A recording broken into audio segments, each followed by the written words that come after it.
మనుషులు అత్యంత విచిత్రమైన ప్రవృత్తిని కలిగి ఉంటారు.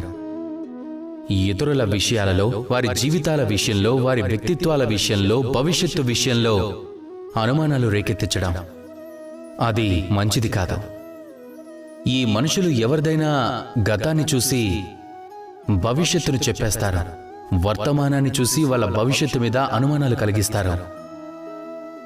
ఉదాహరణ చెప్పాలంటే జనాలు సేవకుడిని చూసి భవిష్యత్తులో ఇలా అవుతాడు అంటారు, అనుమానాలు సృష్టిస్తారు.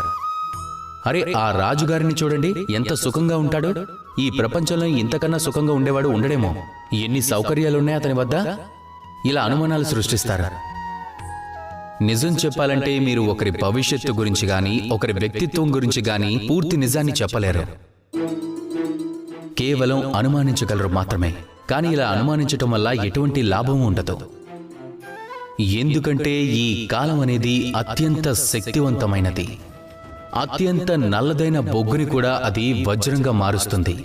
పెద్ద పెద్ద రాజులని సైతం ఒక్క క్షణంలో దాసులని చేయగలదు. అప్పుడు మీ అనుమానం వల్ల ఏంటి లాభం? అనుమానించడంతో మీకేం లభించింది? అందుకే ఎవరి విషయంలోనైనా మీరు ఎలాంటి అనుమానం కలిగించకుండా, వారి భవిష్యత్తు మీద కూడా అనుమానాలు సృష్టించకుండా, ఎవరి విషయాల్లోనైనా ఒక నిర్ధారణకు రాకుండా ఏదైనా చెయ్యాలంటే ప్రేమించండి. అందరికీ ప్రేమను